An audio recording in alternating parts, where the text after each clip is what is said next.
Hello and welcome to Daddy and the Don. We're here for the final Premier League preview of the season, week 38. All the games on at Sunday at 4 p.m. Today I am joined by two guests. I'll start with my regular guest, Tottenham fan Luke. Hello Luke, how are you? All good so far. So far so good. Been a good couple of days for Tottenham, well, week or so, hasn't it? Yeah, it's made a change. And joining me, making his debut for the channel, you might see him from Monday Talks. It's Leeds fan Jordan. Hello, Jordan, mate. Hi, mate. Yeah, a one day loan deal to you boys for today. One day loan deal. Yeah, don't tell Monday. He'll pull his hair out, whatever's left. I've seen your question, Jordan. Yeah, all good, mate. No problem. So we'll kick off because we're only going to go through 6 games. So we're going to go through the relegation games that matter: Brentford, Leeds, Burnley, Newcastle. Obviously, because Jordan's a Leeds fan, we'll go that in depth, and then we'll go through the 2 Premier League title games, and then the top 4 with Tottenham being the focus. Before we get started, a couple of comments. Laura, my wife, hello lads, thank you, Laura, and Roberto the Hornet. He always does this on the Premier League predictions, so he's put all his predictions there. I'm not going to read it all out, but the ones that matter, he says Brentford are going to beat Leeds 2-1. And he's basically going with all the favourites, really. So he's expecting Tottenham to be top 4, Leeds to go down, and I think he's saying that Man City will win the league if you read that. So are you going to call him a certain name? Who? For backing the favourites? Yeah, favourite backer. Favourite backing cunts. Okay, so we're going to start with we'll start with Leeds versus Brentford. This channel, we get a lot of Brentford fans on here, Jordan, and my wife, my stepdaughter, father-in-law, they're all Brentford, bar me. So obviously you're a Leeds fan, you say what you want, but you might get some smoke. But yeah, regarding this game, forget what happened with Burnley Newcastle. Most importantly is the win here. Do you see Jashi going for it, going whole, or do you think he'll be conservative going into the first half? He has no choice. This is not a game where you can decide, what do we want to play conservative? We can't. We've got to go for it. If Burnley lost yesterday, right, which, I mean, Nick Pope basically kept them in it. And if they stay up, then similarly to Everton, who've got Pickford, they've got Pickford to thank for a large part of their survival push. They've got Pope to thank for the heroics yesterday. He made 3 unbelievable saves. That game could easily have been 4-1. If that was the case, and we're going into this where we're a point above Burnley, then you may have an option. You may want to risk it and play for a draw and pray that Newcastle win. However, I don't think the result yesterday mattered. I think we were always coming here with the intention of winning the game. We were going to take it to them. We know how crazy last games can be in this league. We've seen ridiculous scorelines on the final day of the season. We've seen a lot of goals. That's usually the case, so I'm expecting the same there. But yeah, I know Brentford will want to send us down. We were obviously jockeying with them in the Championship for 2-3 seasons for promotion. So yeah, there's no love lost there. So they will want to beat us. Thomas Frank will want to beat us. So it's going to be tough. It's going to be tough. Not to mention we do have somewhat of a hoodoo in London. That streak does slowly seem to be coming to an end. I mean, we drew with Palace recently. We beat West Ham away as well. So maybe that started to sort of phase out. But this, I'm stating the obvious here, but this is an absolutely colossal game. It's the biggest game we've played for a number of years. Yeah, Luke, going into as a neutral looking into it, do you think Leeds are doomed, or do you think they can come out and put a performance here and hope for the best with Burnley? I think they've given themselves a job to do, definitely. Jordan hit pretty much all the points I was going to make. I think the result last night might just keep Burnley up.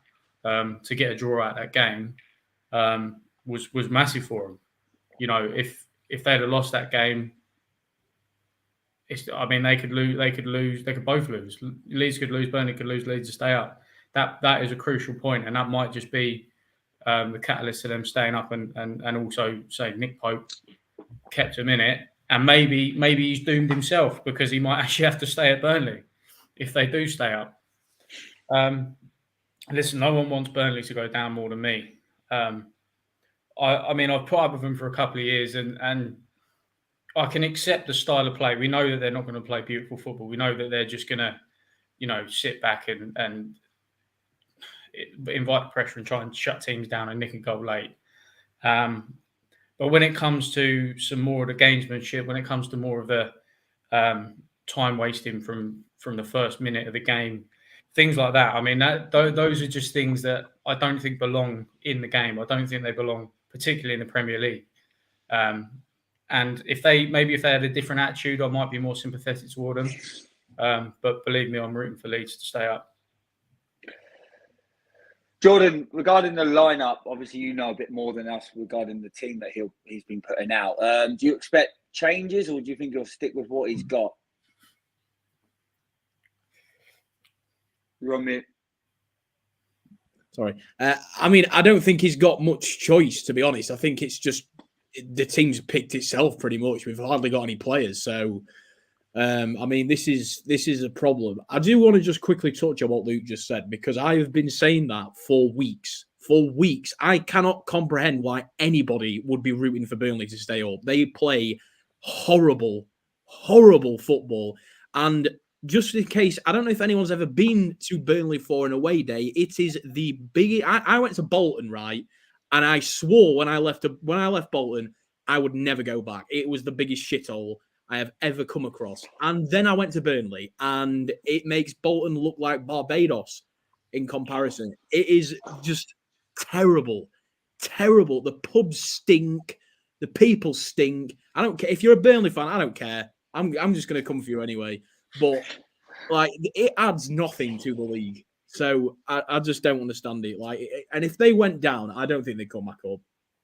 I think they just a quick question as well, Jordan. Have you been frustrated with the lack of discipline shown by some of the players lately? So I went to the game against Chelsea, and as soon as Daniel James got himself sent off, I turned to my mate and I said, I did want Bielsa gone.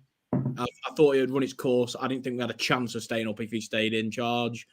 But I did say that the one thing that Marsh has failed miserably with this group of players is organising discipline, because Bielsa would not have let this slide.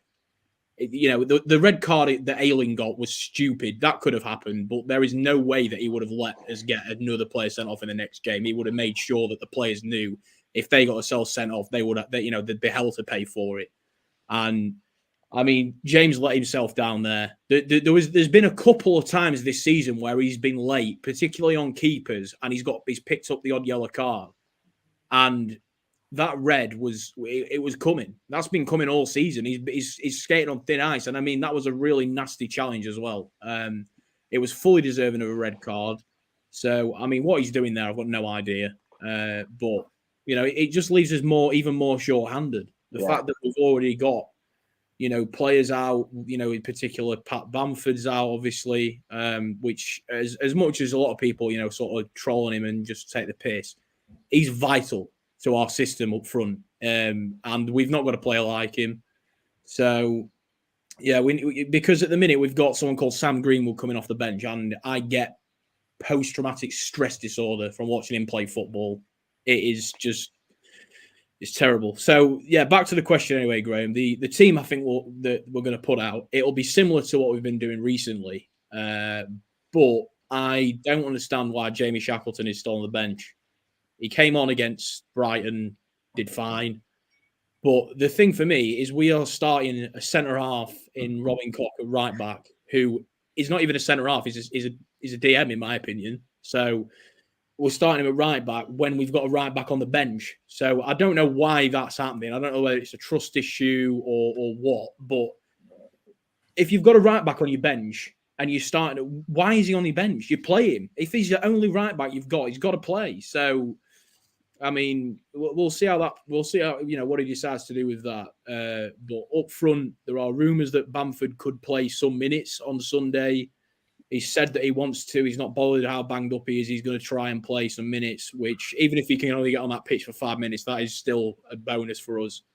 And outside of that, Joe Gelhardt has to start. I would sit Rodrigo on that bench and I would not let him get on that pitch. His attitude stinks. He's not interested. Put him on the bench. Don't want to see him in a Leeds shirt after this season. He can just fuck off back to Spain, to be honest. So he's let himself down recently. He started well under Marsh and then his attitude has just stunk. Just a quick question before I just want to go to Luke, but before I go to Luke, Jordan, one of the reasons that I think that Leeds have struggled this year is the lack of depth in the squad that Bielsa. He didn't seem to bring enough players into cover. Has that cost you dearly, especially with the injuries? I mean, that was obvious, midway through the season that it was going to be a problem because unlike in the Championship where you can get away with it because you can bring in academy players for a few weeks to cover and it'll work, it'll paper the cracks. You're not going to get away with that in the Premier League. You're just not. The competition is too elite for you to just skate by with a razor thin squad. And I mean, speaking of injuries, since Phillips come back, I mean, he's been a non-factor. He's been terrible. So yeah, they've been a huge factor on the position that we're in right now. I believe if Bamford would have been fit, we would have picked up probably another 8 to 10 points in the last couple of months while he's been out. I think back to that Southampton game where we drew and Ward-Prowse scored a free kick to equalise. We dominated that game, but we could not buy a goal. And if that's one example off the top of my head that if Bamford plays that game, we'd probably go on and win it, and things are going to look a lot different. But yeah, we need to. The other thing is people are saying Marsh out, and people don't want Jesse Marsh in our club. Ridiculous talk, absolutely ridiculous talk. The man's not even had a chance yet.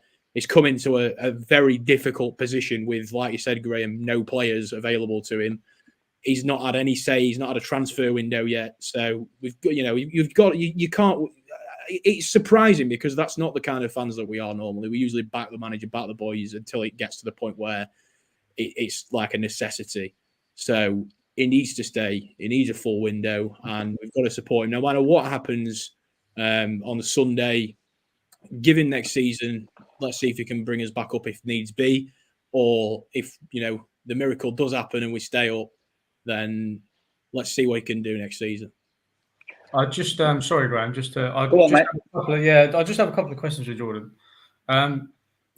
First of all, I mean, do you think your issues this season have stemmed from Bielsa's pig-headedness in not wanting to sign more players because he likes working with a smaller group, and then to stick with the style of play that he was doing? So you can take this in two ways. So fans of this the split. So I'm sort of middle of the road. I think it's a bit of both. So some fans think it's on the board because the board didn't do enough. They should have been, at the end of the day, we've got a sporting director for a reason. And it's his job to sign players. So if he thinks we need players, it doesn't matter what Bielsa says, you bring players in. We see that at football clubs all the time where managers have obviously not wanted someone in the team, but then injuries have hit, they've played the player, and the player's gone and made a difference for their team. So that's a big failing. The other thing is with ownership at the minute, we're in limbo. We don't know who's going to be controlling the club after this season. Is it going to be the consortium from San Francisco, or is it going to be Radrizzani for another few years? And that's why no money's been invested. There was one player, I can't think of his name now. He plays for Salzburg. Arneson. Yeah, Arneson. We also wanted him in the January transfer window, and the board didn't want to pay it. They didn't want to pay the sum, so we missed out on a player there, which who knows what difference he might have made. So there is shared responsibility. However, I'm more in the camp that I believe that Bielsa knew what was going wrong. But he just decided that he was just going to carry on doing it, which is the definition of madness. Doing the same thing and expecting different results. It's crazy. But yeah, I feel bad slating him because he's brought us, unbelievable, unbelievable joy and happiness to the city of Leeds. He's united the city, and that's why fans are always going to remember him. But yeah, he had to go when he went, and there's even an argument now that we left it too late and he should have gone earlier. But that's just hypothetical now. I will go back to Leeds Brentford with a score prediction, but I'm just going to quickly touch on this game, Burnley versus Newcastle. I'll start with you, Luke. Newcastle, like Brentford, last game out, played a team that needed a win, and they sport the party. Do you expect Newcastle to do the same here against Burnley? I mean, it's a tough one. I mean, it's at Turf Moor, so that gives Burnley a slight advantage. Like I say, I think it's a very different scenario if Burnley didn't get that point last night, because they know that the likelihood is that a draw will be enough. Even a loss might keep them up. So I think there's that mentality, and knowing Burnley, I think their main concern is to keep a clean sheet. That's what they're going to try and do. They're just going to try and shut Newcastle down. There's going to be 11 men behind the ball for most of the game, and maybe try with a set piece. We discussed their style of play earlier. I don't know that Burnley can win this game. They may well do. You can never really count them out, say particularly at Turf Moor. And then in terms of Leeds, they're really beholden to what Burnley do. They need to get at least a draw. We know that. Whether they can get a win seems unlikely, but a draw may just do it. But I really don't know which way to call this one. I would like to think Newcastle can break the deadlock, but I'm still not entirely sure how to play against Burnley other than get an early goal. That is the way to play against Burnley, because once you get an early goal, you open them up. Yeah. Besides that, I don't really know that there's a particular tactic to get through. You just have to try and catch them slipping, and I think that's mainly down to the players. Jordan, I'll sort of ask you the same question. Obviously, if Newcastle play like they did against Arsenal, I'm sure you'll be quite happy on. Mute. Again, Jordan. Obviously, the thing is, it's like you said already, it's out of our hands. So I'm only going to be a little bit happy because we still have to go and then get something at Brentford, but we've been over that already. So, but yeah, I mean, obviously back to, well, I'll not repeat it again, but like me and Luke have already said, Burnley just get in the bin. So I'd want them down regardless. But Newcastle are playing, elite football at the minute under Eddie Howe. They really turned their season around, and they're unrecognisable from the start of the season, I think. So I reckon that Newcastle will win this game pretty comfortably, actually, I think, to be honest. However, it's easier said than done, of course. It's just one of those. You've just got to pray. So, I mean, Luke, you said it well there when you're talking about they need an early goal. And the other thing is with Newcastle, they've got two ways they can beat you. It's not, they don't have to go down the wing, cross it. They can if they want to. That's one option, but they can also play through teams. And when you've got a player like Bruno Guimaraes, I think that's how you pronounce his name. Who was phenomenal the other night. He was brilliant against Arsenal, and that's the kind of player that could open Burnley up. Which, ironically, that's exactly what Coutinho started doing when they brought him on after 80 minutes, which was too late for us the other night. So I think if you've got one of those kind of players, you've got a good chance of actually being able to carve out some opportunities against this rigid Burnley defence. So fingers crossed. But I do think Newcastle win this game pretty comfortably. Before we have a prediction for that and this game, Luke, what threat does Brentford cause Leeds? What player do you think they need to keep an eye on? I think I probably know who you're going to say here, but cause Leeds or Newcastle? Yeah, Leeds. What player for Brentford's going to cause Leeds at trouble? Oh, sorry.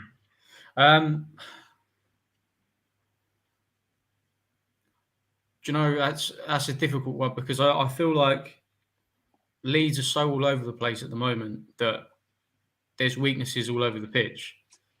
and it's just down to whichever player takes the reins and exploits them. I don't know that there's a particular area that you could pinpoint. I think it's just. I think, we went through it earlier about being disorganised and ill-disciplined on the part of Leeds. That I just think there's multiple areas to exploit, and you can point to the obvious, like Tony and things like that. But I just don't. I think Ayling's going to be a miss. So maybe down the right-hand side, you might say that they'll be a little bit weaker. But I don't know that.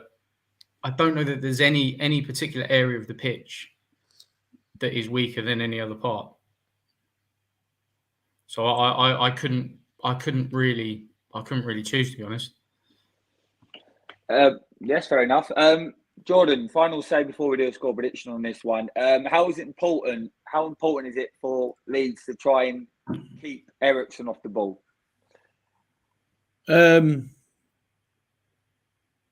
I don't know really, because we seem to deal with those kind of players surprisingly all right.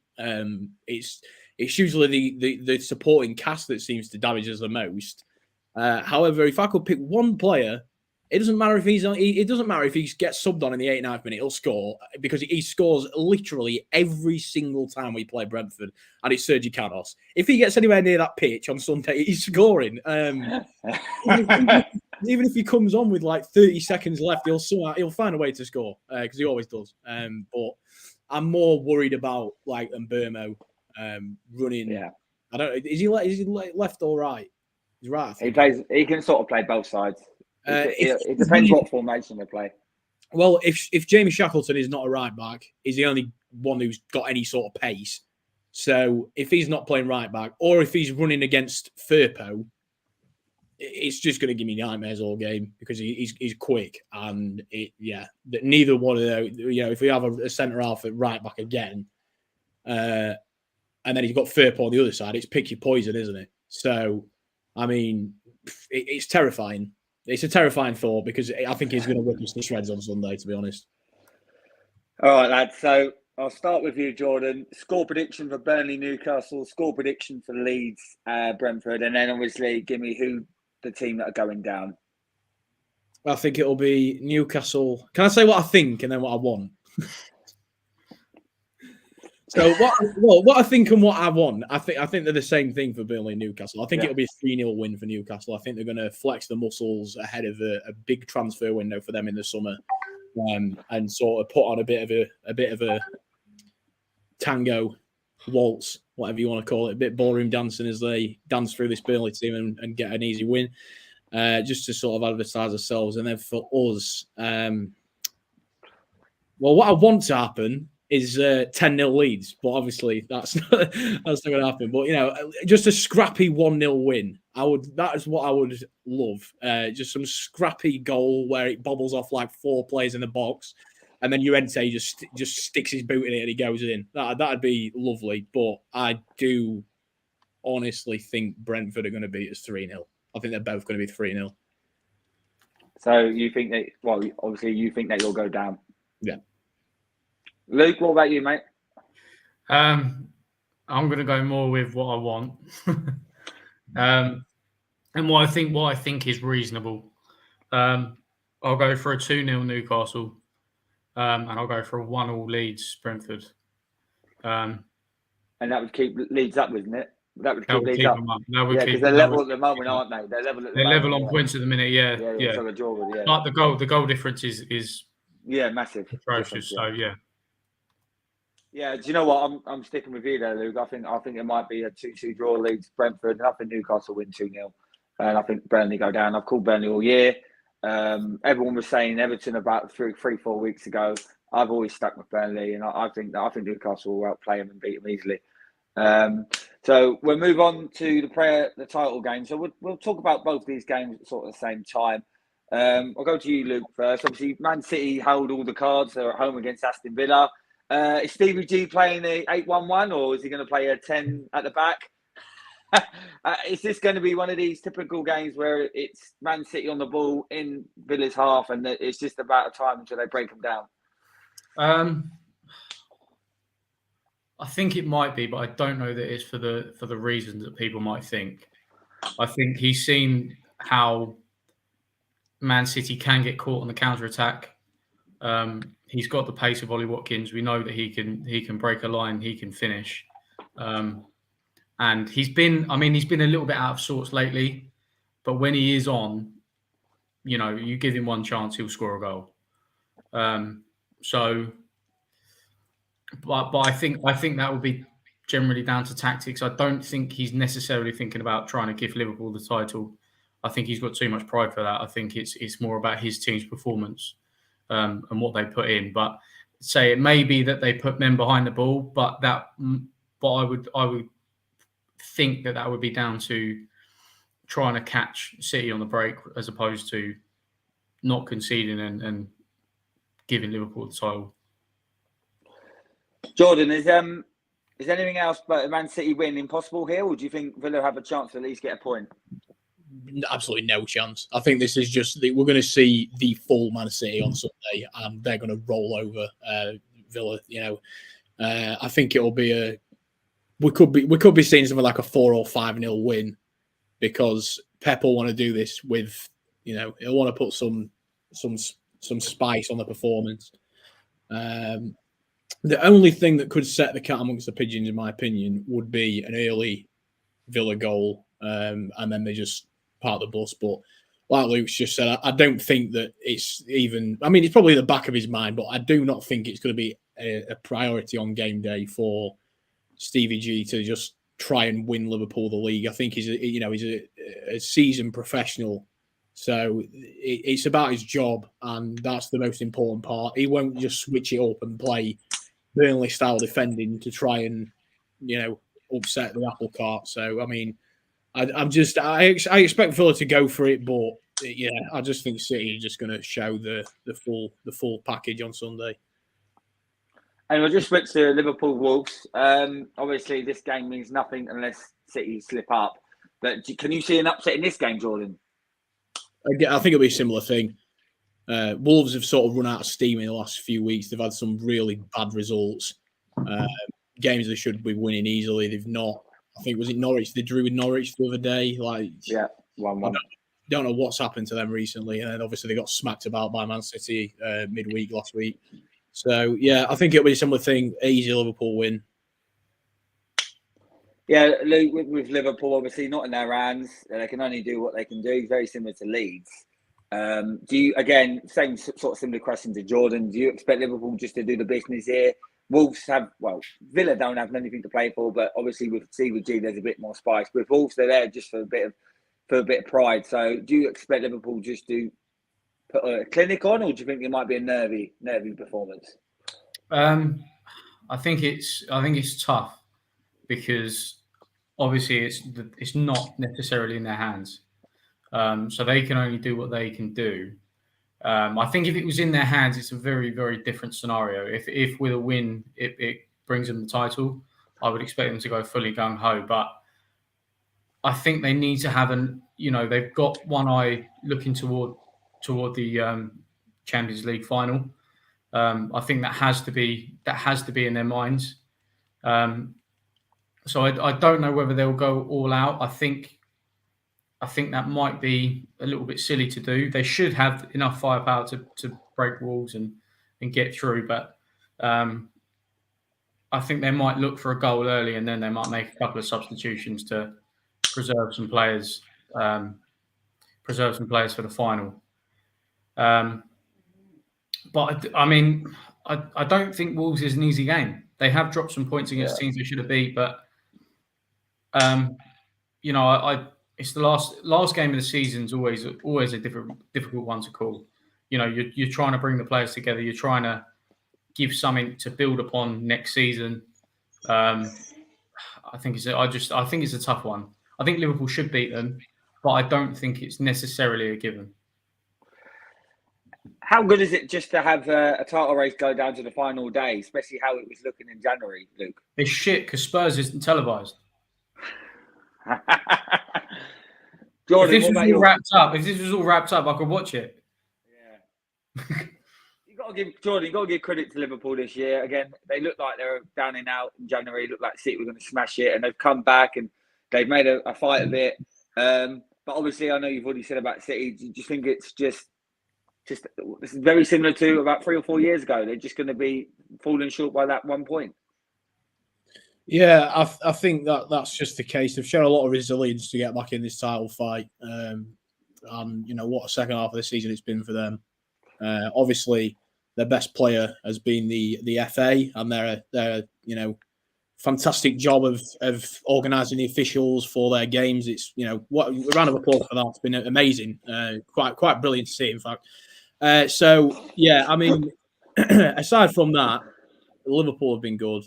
It's just it would make me literally throw up if they won a quadruple. I would be sick. So yeah, let's please, Man City do us a favour. even a treble is just going to be because they're still going to be talking about this in 60 years' time. So I mean, yeah, they won't stop. We'll go for predictions. Man City versus Aston Villa. Jordan, what do you think the score will be here? I know it's going to be a battering, but by how many? 5-0 or 5-1 maybe. Luke, what about you? Are you going for a Man City win? I was going to go for a 4-0 City. 4-0 City. So obviously you both think City are going to win the league. What about Liverpool Wolves? Not really worth it with them winning, but do you think they'll be the same? I'll start with you, Luke. I would have gone for a 2-1. Jordan? 2-0, I think. I don't think we're going to score as many as City are. Do you know what? I'll be different. I think Liverpool win 3-0. I'm going 1-1 Man City. Even though I think Man City going to win the league, I'm just going to say that. Fuck it. I'm just going to go 1-1 and Liverpool win the league. But I'm covering both bases. Either way, I'll win. You're allowed 3 predictions on here now. Even if you're confident. No, that's what Ollie does. I'm confident. I'm going to go for a win, draw, but we might lose. He won. He got. Listen, it's been great for the Premier League. All jokes aside, to have a title race go down to the final day. 2 top sides. They're the best 2 teams in the world. So, listen, it all depends how Villa start. If Villa get a goal, then City are going to be nervous. But if City get 1 or 2 in the first half, then yeah, like Jordan said, 4 or 5, and that's it. And if it is like that after 60 minutes, Liverpool are going to make the changes, and I don't think they give a fuck what happens in the game. They're focused on the Champions League. Anyway, we'll move on to the top 4 race. We'll obviously go to Tottenham's game against Norwich. Hopefully, Norwich have hired the new chefs doing lasagna, and this should be a routine win. Come on, can't lie. Yeah, that's what I'd expect. But I mean, if there's any team to drop the points, it would be us. But I think we're a different animal under Conte. I'd expect a professional performance. I know that obviously Norwich are at home. It's the last day of the season, but there are some very unhappy fans there, and apparently there's going to be some protests and some empty seats. So yeah, I would expect a routine win. Hopefully, Sonny can score a hat-trick and take that golden boot. How impressed have you been with Kane and Son this year? I know they do it every year, but it's like they get better and better together. Well, I think particularly Son. Sonny's been he's kept us within the race this year. Without Sonny, obviously we know what happened with Kane in the summer. He was swayed a little bit. His mind wasn't focused on things, and he wasn't performing. But Son was there. He was producing. I still think he's got a tendency to not turn up in some games, which is frustrating. I think I do think he's curved that a little bit. But yeah, he's been absolutely phenomenal. And in terms of Kane, I think underrated year. He's had an underrated year. I think he has had a very underrated year. I think we saw the best of him last season. in terms of the overall season, because of the start of the season that he's had, people are writing him off, and his numbers, considering the fact that he didn't really turn up until arguably October, if not November, when Conte actually showed up, says a lot about what he's managed to produce in that time. So yeah, I think Kane believes in what's in the plan, because there actually seems to be a plan now. And yeah, I think Sonny's worth a mention, and I think it says a lot, the fact that he wasn't nominated for PFA Player of the Year. Yeah, Jordan, do you think the Tottenham would be where they are without Conte, or do you think he's been the main difference of their change and luck of fortune since he came in? He's done a good job, but it is far from perfect. There's been a couple of games that I can remember. I don't know, Luke, how you feel about this, but the best example was that game in the Cup. I know it's obviously not the league, but that game in the Cup against Borough, where it wasn't working and he just didn't make any changes. He's done that a few times this season, where things are clearly the plan has not gone well, and he's just decided to sit there and not do anything. I mean, who does that remind you of? I mean, yeah. Sorry, just on that point. I mean, this is a very similar frustration that I had with Pochettino, with failing to make the substitutions, even if the plan wasn't working. That it's something that he wouldn't bring a man on that, it's the old adage of the 60th minute substitution. You make a substitution after an hour.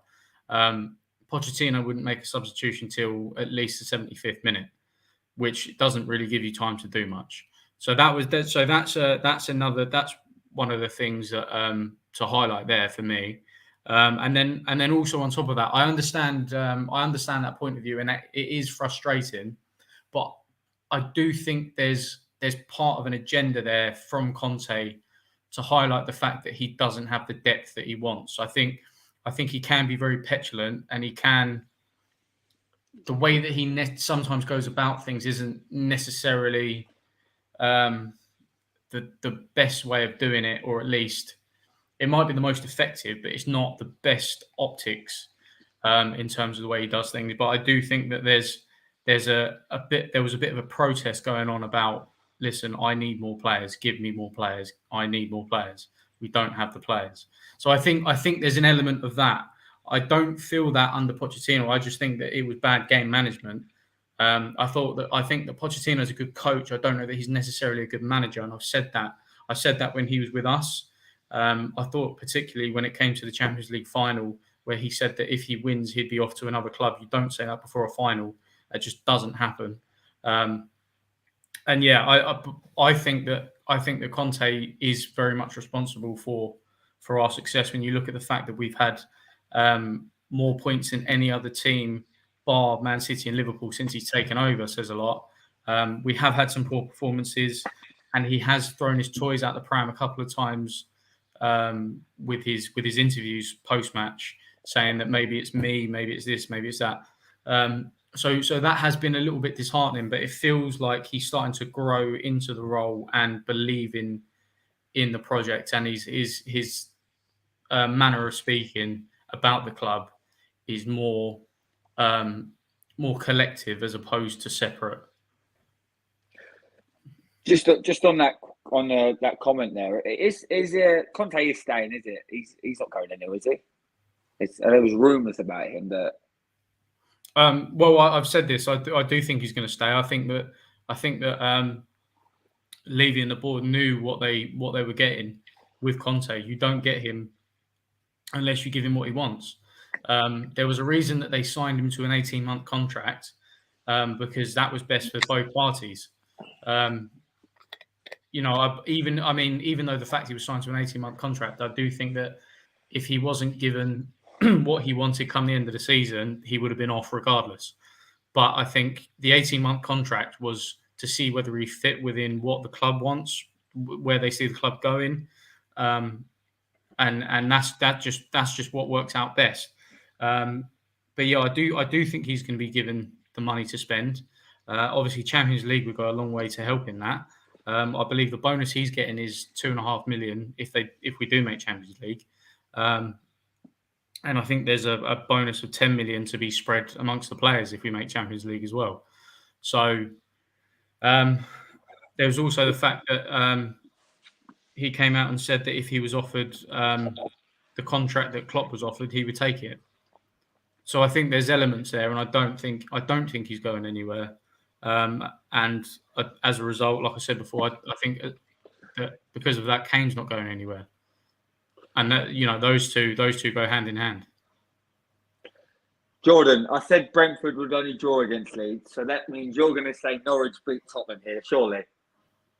No way. He's not having you back on the show. I can't do it. Is this a routine win for Tottenham? Well, like you were just saying about there's going to be some protests on Norwich and stuff like that. Those players are not going to give a shit what happens in this game. They don't care. They're down. They're just embarrassed yet again. And it's another pretty depressing end to the season for Norwich. So, yeah, I expect Spurs to just turn up there, bang 6 past them, maybe 5 or 6. I think they're going to absolutely destroy Norwich on the last day of the season. It's going to be one ungodly turnout because they're going to be essentially playing against a team who don't even want to play. So, easy. You know what? Jordan not allowed on the show again. Jamie, thank you for coming on. Appreciate it, mate. Sorry, We're mate. just going to talk a bit about Tottenham and Arsenal. We have already spoke about Liverpool, Man City, but we will get back to that to talk about Liverpool in a minute.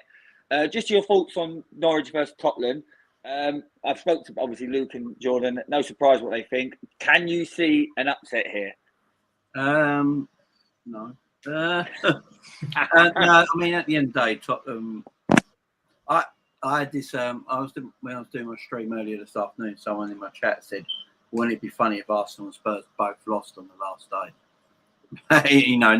Nothing changes. Spurs still get fourth, and because I can see that sort of scenario happen as well for some reason. Because Tottenham are one team I would never put money on, just for the fact you never know what Tottenham team. Oh, believe me, I'll find out how they are, boy. You never know what Tottenham team you ever gonna get, do you? And look, I don't know what.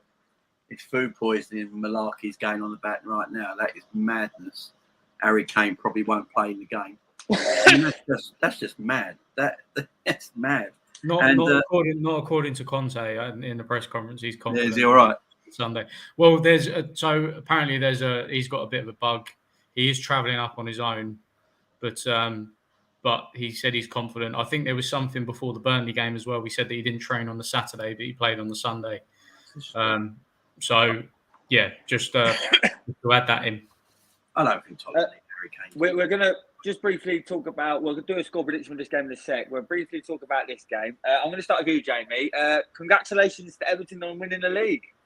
Well, that's what you would have thought happened by the way they celebrated last night. Oh, they went mad last night, didn't they? Are you actually sort of relieved that they're going to be in the league next year? Because we said this a couple of weeks ago. You look forward to the Merseyside derby, don't you? Yeah. I mean, it's an easy 6 points every year as well. So that is 6 points we'll get again next season. But yeah, Everton, I just don't. I mean, I watched this game yesterday. I was doing it on Luke's channel and watching this game yesterday for him. And, Everton were terrible in that first half yesterday. And then from nowhere, Palace sort of just gave up and Everton... good. I mean, Lampard took them from. Lampard put them in the relegation zone, and then they survived because of Frank Lampard at the same time. It's sort of like really weird. But have you heard the breaking news just now, though? Go on. That Burnley and Leeds have asked the Premier League to look at the financial fair play of Everton Football Club. Yeah. Because they've made £400 million loss, and you're not allowed to make a £400 million loss in 3 years. So they could yet be in trouble, and if they're found guilty of it, they would be deducted points and relegated. So that's why Burnley and Leeds have picked that up. But yeah, Everton are just them scenes last night. It was incredible. It was like that the same manager you're praising. You made a big flag of. They had a 15-foot Frank Lampard flag. Same man put them in the relegation zone. I find it hilarious. But Yeah, good. I mean, good luck to Everton. They'll be in the same position next season as well. No difference. And the game against Arsenal. Yeah, it's the mad one. I don't know what's happened to Arsenal. Look, with Arsenal Football Club, I've said it all season. I don't think they've improved as much as a lot of people think they've improved.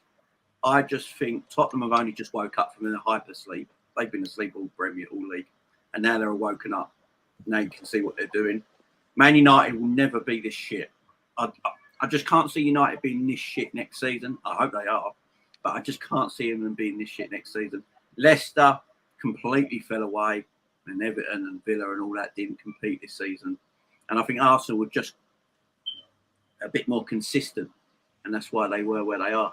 But I look at them and I hear Arsenal fans, not you, Graham, because you're a sensible one, but I hear a lot of them, talking about, we're going to catch Chelsea. We're looking at Chelsea. You got El Neni and Xhaka in midfield. You're not chill out and calm down. The youngsters. I look at Saka. I worry about Saka at Arsenal. I don't think he's becoming the player he should be, and I think that's because of coaching. I look at Rashford at Man United. He got coached for almost 4 years from Ole Gunnar Solskjaer. That's why he's gone downhill. The man's been uncoached. And I look at players like Saka and that, and I think, Arsenal, they're going to finish 5th for me, because I think Spurs will get that 4th place. But I think it might be a blessing for Arsenal not to get 4th, to be fair. Because I looked at that squad the other day. I didn't realise how weak Arsenal's actual squad was. Yeah, it's not actually that big. We don't have a big squad. And that's why we struggle with our depth. Same 11, ain't you? The same 11 you play week in, week out. And the rest of the squad was so weak. And I look at it and think, Jesus Christ, it might actually be better if they finish 5th. Yeah.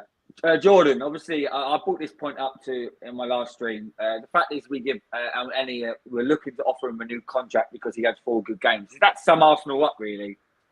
The fact is, we want to offer a very average player a new contract who's been shit for 4 years because he had 4 good games. Is that sum us up? Is it Elneny. Yeah. So it's the definition of what I call coasting. They're just accepting that's the attitude of just no ambition, no progress. All right, we'll just stick with what we've got. We'll run it back and hope that something's different next year. It's a very negative sort of way of thinking as well. I think it's like glass half empty. And what they should be doing is they should be dumping him and trying to find a young talent who can come into that team and improve it. Because, ownership is I don't know how to describe it, because I think a lot of fans of big clubs who have owners who don't want to spend money, and then the owners go out and spend 200 million in a transfer window, and then next year it's the same argument, they don't want to spend money. I don't think it's necessarily a reluctancy by the Cronkies not to spend money. It's just they're not spending it in the right areas. They see a big name come up and they're like, "Oh, we'll go in for him even if they don't need him." Like you've got to prioritize the areas that you need the most, and that's why some clubs have had a lot more success on a lower budget, because they prioritize the areas of need. I think Leicester are a good example of that. They sign players that they need, and they let the players, just because they've got a fancy name, they'll let them go because they don't need them. And I think that's what Arsenal need to snap out of.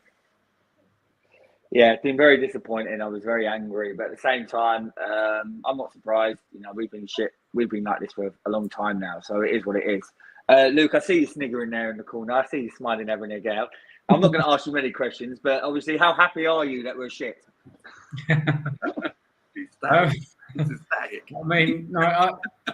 It's in some ways it's actually frustrating that it's shit, because it highlights how bad we've been this season. At least for the first part of it. I said this before. I think there needs to be a realization as to where teams are. There's a few teams like that just think that they're above where they actually are, and that they should be. They're deserving of more success than they're getting, but you don't do that until you actually address the problems that you have and start building upon that. If I were an Arsenal fan, It's hard to say. I mean, how do you feel about the people? Were you Wenger out? Yeah. So how do you? Yeah. What about Emery? Yeah. Emery out. Yeah. So do you feel like those things have led to this, or do you think this was unpreventable in terms of the board? This is just. I think the board are finally starting to back him though. They gave him 150 in the summer, and yes, Jordan's got a great point. You've got to spend on what you need, but he spent money. He had the money, and the board gave him the money. And not many teams spend over 100 million this day and age because of how the world. Yeah, but what has he really bought? I mean, I know he bought Ramsdale and Ben White. He bought Lukongu, who for some reason it doesn't start. They start on Lenny, and that's a point that Jordan said, start a younger lad. He's a younger lad. If you're going to spend 21 million on him, you've got to play him. We bought a left back who's as good as my, I'm not going to swear, he's fucking pony. We're better off than having Pascal Segan. He is so bad. I called it from the moment. He can't defend. He's a left wing back, and he's shit at that as well. So, we've just not, the fact that Eddie Nketiah became our number one striker says everything, because he's crap. The fans got to realise we were shit against Leeds, we were shit against United, we were shit against West Ham. We had one good performance against an out-of-sorts Chelsea. We deserve this. We've not been good enough this year. We've improved, but we haven't had European football. We should be fifth. And I said we'd be fifth. And I'm not happy that we're fifth because where we were, but at the same time, there is process. I'm not going to jump to the rooftops that I hate Arteta. I think he gets a few things right, but he gets too many things wrong.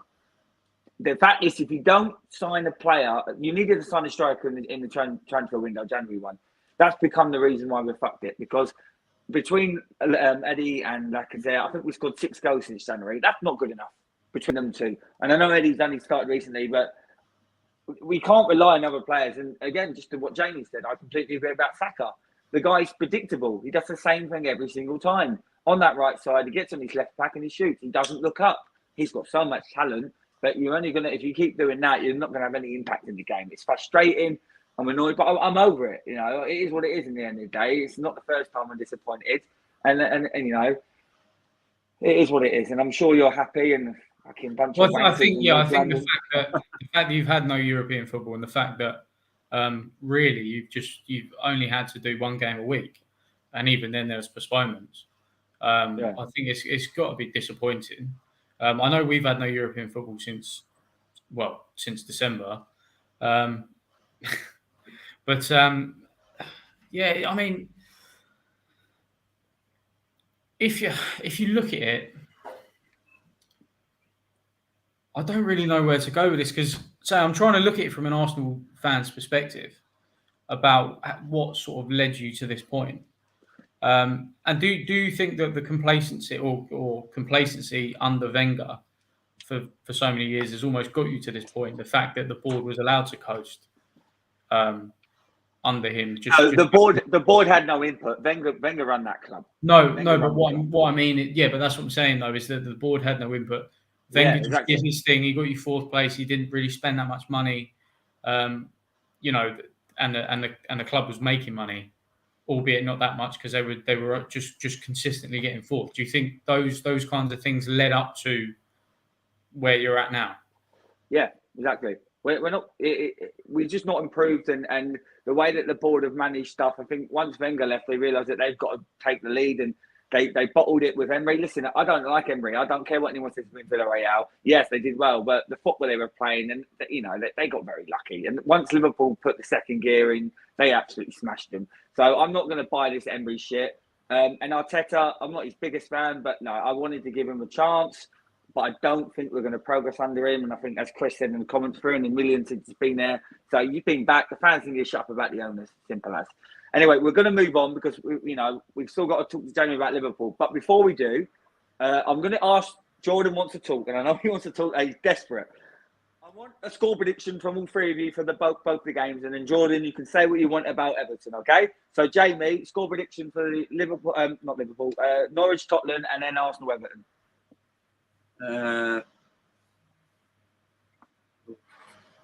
6-1 Tottenham. Yeah. And Son will get golden boot. And 2-2 Everton Arsenal. They'll just cut off Luke? Everton. They're in that. Luke, what do you reckon, mate? Yeah, I was going to say something similar. I was going to go for 5-1. I think Pookie might nick one later on when there's nothing to play for. And then the Arsenal game, I do think Arsenal will probably beat Everton. I think it might be a close one, and Everton might end up nicking a draw. But I'll go for a 2-1 Arsenal. I'll say 3-0 Tottenham, 1-0 Arsenal. Tottenham get top 4. Jordan, I know you're ready. If you give your score predictions first, and then you can say what you want about Everton. I think it'll be 6-0 Spurs. I agree with Jamie. I think Song gets golden boot. And Everton will lose 2-1 to Arsenal. And speaking of Everton, now I will just give a caveat that this is also directed at Port Vale, at Nottingham Forest, at Huddersfield Town, all of these teams that are so. In particular, just quickly in the playoffs, they're jumping and they're running on the pitch and celebrating, and as if they've won a semi-final. You've not won anything. So one of the especially with Huddersfield and Forest, one of you two are going to look like absolute idiots. Absolute idiots after the final because you've run on and celebrated and then you're still in the same league next season. But anyway, I digress. Everton last night, you are a club that has got a squad that's worth, 400 million, 350, 400 million? I think they spent 500 million in 5 years. I think 500 million quid in that team, right? And you are running on the pitch to celebrate staying up in the Premier League.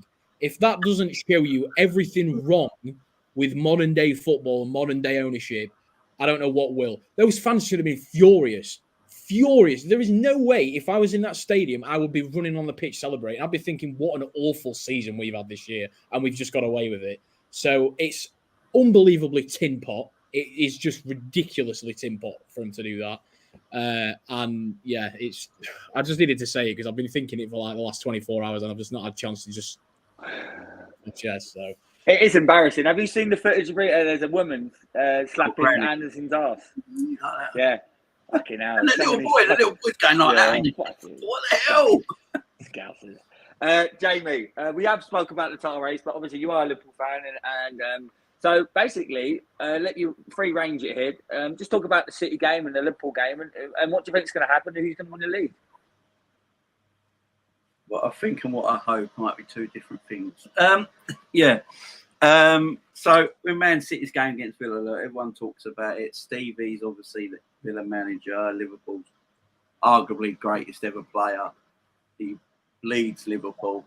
I wouldn't be surprised if he had a Liverpool kit on under his suit tomorrow. On Sunday, I wouldn't be shocked.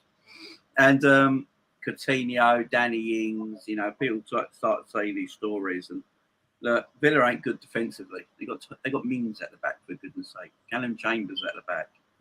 They're awful. Mings is a minge. Yeah. If City score first, it's game over. Can Villa get a point out of it? I mean, if they defend for their lives, maybe. But, we did see West Ham last week. You can hurt Man City. You can get at Man City. And Villa have got attacking players that can get at Man City. Villa have definitely got attacking players that can get at Man City. But the problem is they just got a shit defence. Their defence is trash. I mean, their fullbacks are their best defenders. The centre-backs. Tyrone Mings is fucking diabolical. He's awful. He's awful. And he'll go to the World Cup for England as well. It did make a good result though last night, to be fair, to keep it 1-1. That was that's the best thing he's done all season. Yeah.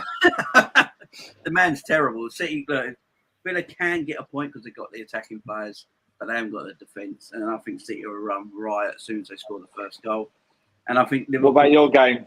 I think Liverpool will beat Wolves as well. We'll probably go, we're probably going to play a full strength side because it's the last game. So you've got rhythm before the Champions League final. So.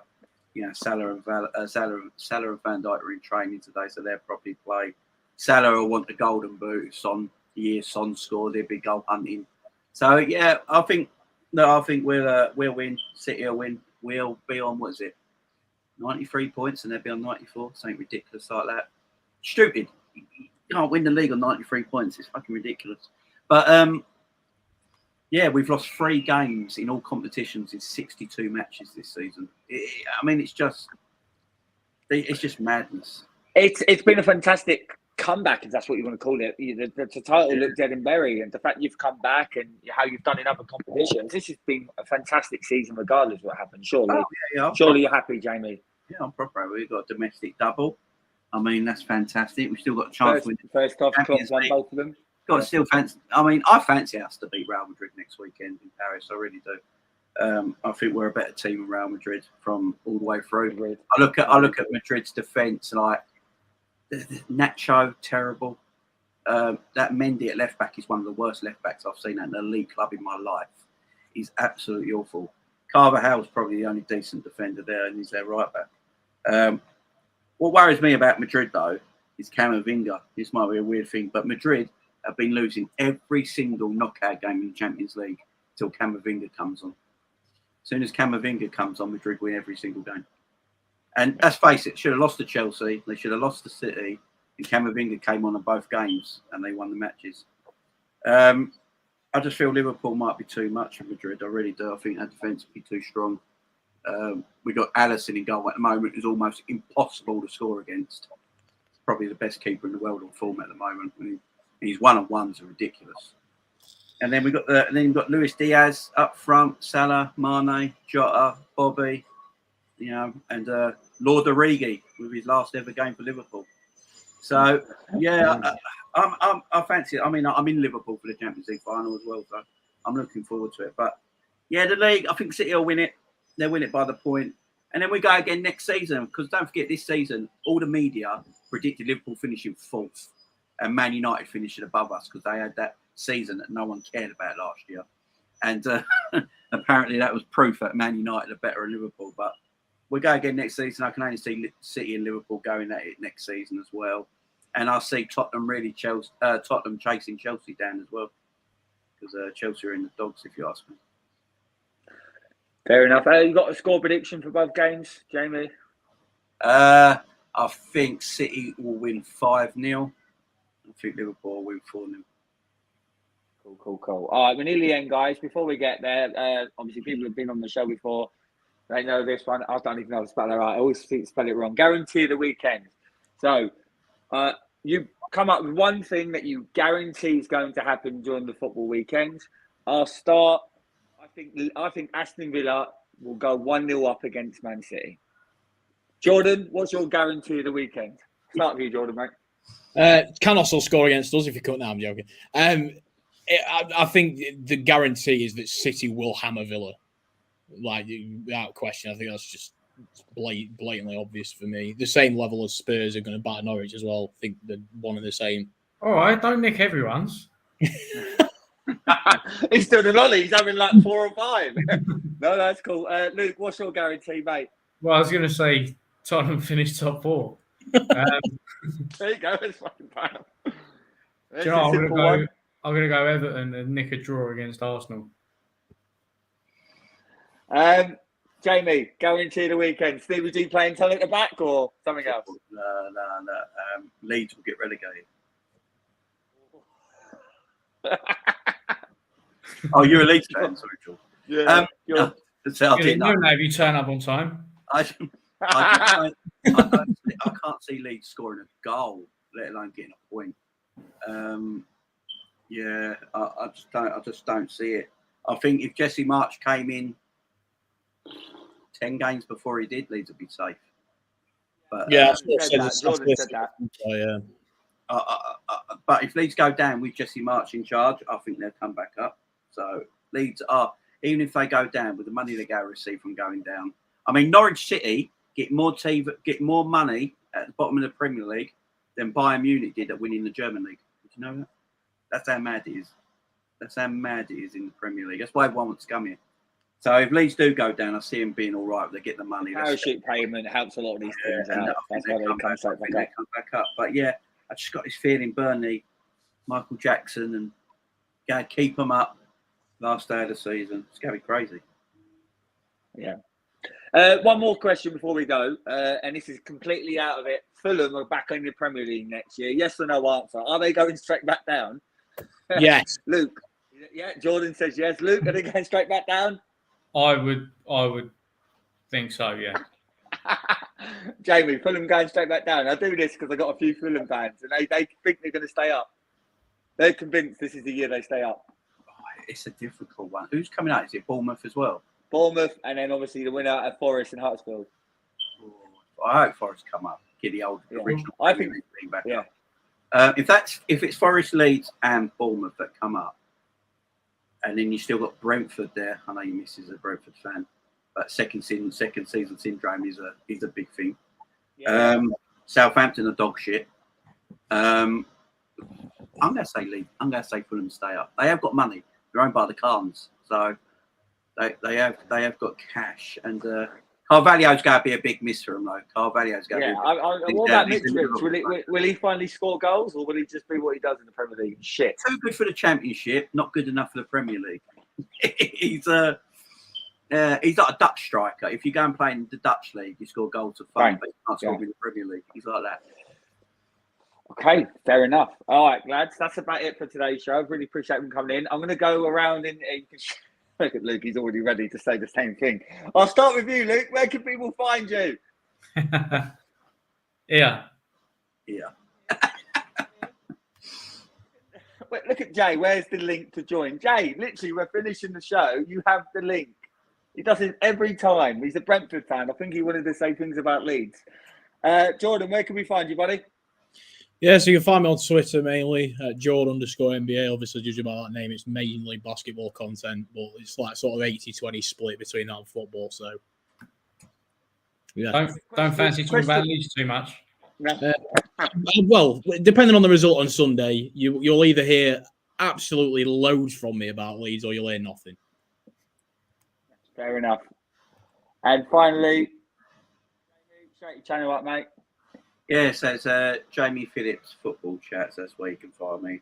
I just hit over 1,000 subs. So, yeah, channel's going well. Got a big watch along on Sunday. Thank you, mate. And Jay's just doing a few comments. You can find Jordan in the Championship. Oh. Apparently, you can fund me in the Championship.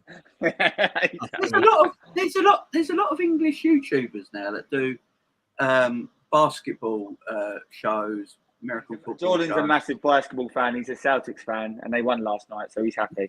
I see a lot of them there, but it's quite big over here now, isn't it? Personally, I've never got American sport at all. I don't get it. Oh, American football and NBA are amazing. My mate Chris, he's a Mavs fan. He thinks they're beating Golden State. Jordan, he thinks it. He believes it.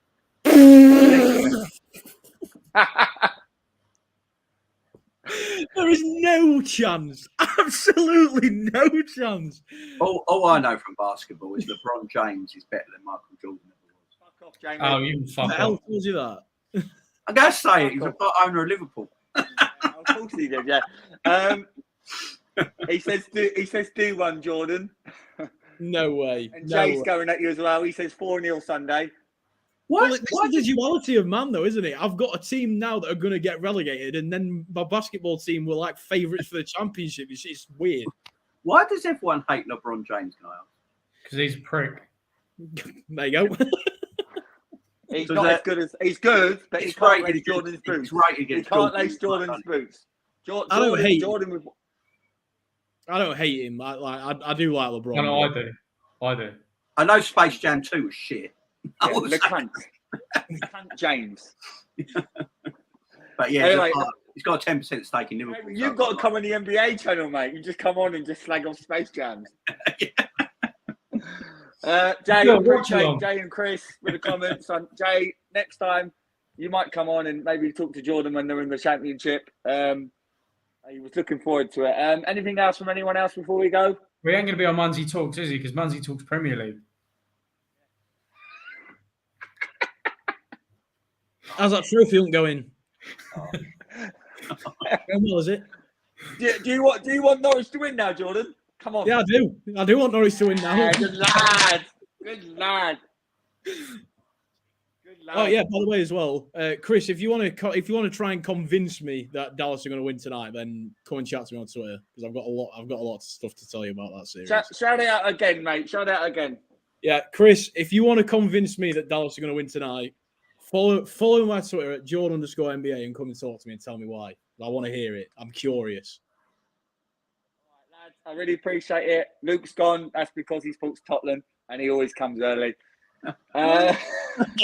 Yeah, thank you very much, Jamie. I know you're probably doing a few watch-alongs. Will you be doing a watch-along Sunday? Yeah, I've got the Man City game and the Liverpool game on 2 separate screens. So I'll be doing joint commentary for both. Big up to Jamie's channel. Again, thank you, Jamie. Thank you, Luke. Thank you, Jordan. There you go, Jordan. He'll follow you, mate. He's a big basketball fan as well. And that's it for today's show. Premier League preview of the final week with a little bit of an NBA cameo at the end there. This is it for it. Before we go, guys, during the off-season or the pre-season, whatever you want to call it, I will be doing a special countdown. My top 60 greatest sportsmen of all time. So that'll be interesting. I'll be doing that as too short today. So it'll be a shorter day for each entry. This is a sportsman one, so it's going to be very interesting. I've already written it up, and it's going to cause a lot of controversy. The one rule for it is only six per sport. So you can only have 6 per sport. So like, only 6 footballers can be on there. And also, just before we go, we will be continuing our greatest positions for Premier League. So next time we'll be doing the greatest fullbacks Premier League history. Jamie has joined on the first 2 channels shows, so we will be doing that again. And that's it, really. Gunners, runner. Oh, fuck off. Anyway, cheers, guys, and we'll see you soon. Thank you. See you later, guys. Bye.